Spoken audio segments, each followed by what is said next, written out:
Okay. I'm refuting the claim made by my opponent that genetically modified foods are a better alternative than organic foods. His claims, secondary claims, were that genetically modified foods are healthier than organic foods, that GMOs are less expensive than organic foods, and that GMO foods help underfed nations. The first claim that I'm responding to of my opponent is that GMO foods are healthier than organic foods. Genetically foods pose health risks rather than being healthy. Dr. Vrain, who's a former research scientist for Agricultural Canada, he stated that the random insertion of a gene into the genome causes disruptions in many enzymes that perform basic metabolic work. A study published in 1999 in the International Journal of Biological Sciences found that inserting a gene into another organism's DNA can cause thousands of activations, non-targeting genes, and that are affected. So basically idle genes are affected, those that shouldn't be touched. A genome is a complex ecosystem that is greatly influenced by the environment, and each gene of a genome makes many proteins according to environmental cues. So when you put it in a GMO, that cue, the environmental cue is like, it's like made to, the environmental cue, it hits it, so like,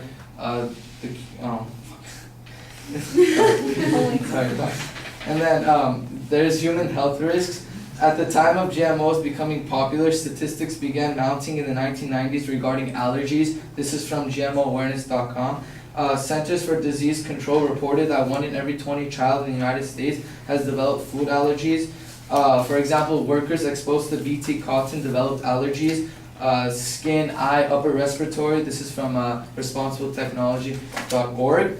Richard Goodman, who has a PhD, who's a professor of food science technology of the University of Nebraska-Lincoln, says that seed companies are sophisticated tests to prevent allergic proteins from popping up, but inspecting new genes into seeds' delicately constructed genome is always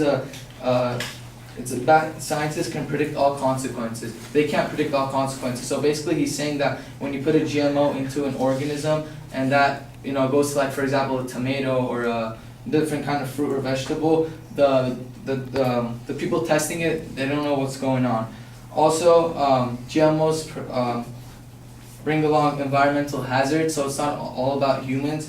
So environmental hazards, data from a study by the University of Minnesota stated in July 2011 in New York Times article showed pollen from corn in GMOs produced its own insecticide called high mortality rates in monarch butterflies. Also another study done by Indiana University, GMO toxins flowing into a nearby stream increased mortality and reduced growth of caddis flies.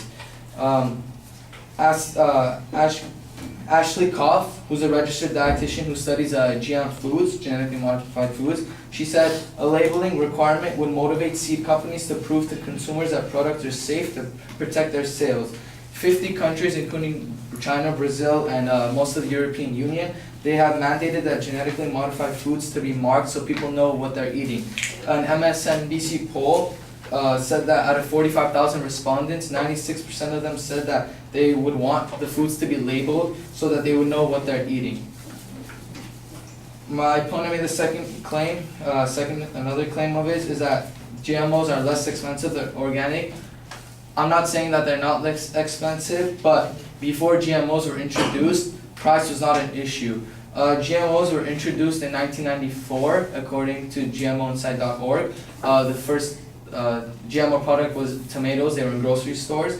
The United States Department of Agriculture study conducted by Fred Kukler and Hayden Stewart from 1980 to 2006, inflation-adjusted prices of apples, bananas fell an average of 0.8 to 1.6% each year. Inflation-adjusted prices of cabbage, carrots, celeries fell by an average of 0.5 to 1.5%. So basically, prices have been falling, and so before GMOs were even put into grocery stores, for example, prices were never an issue for people.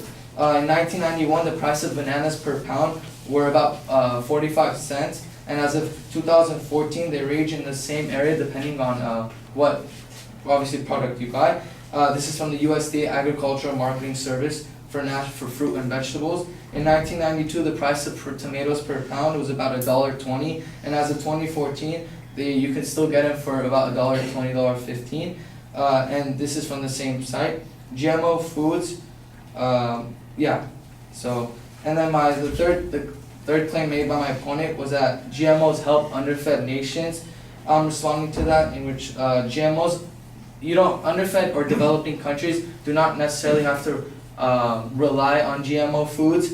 My opponent stated that weather conditions, so GMOs basically help with weather conditions, because if it's an organic food, it might die, but GMOs, they survive the weather conditions.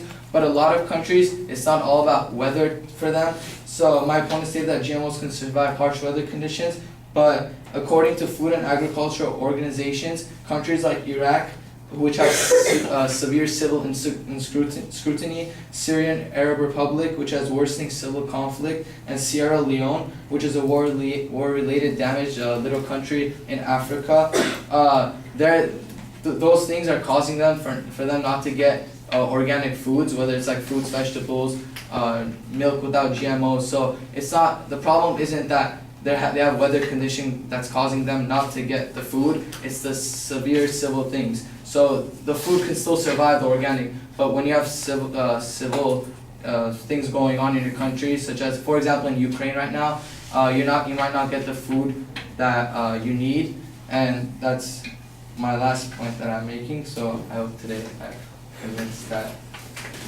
yeah.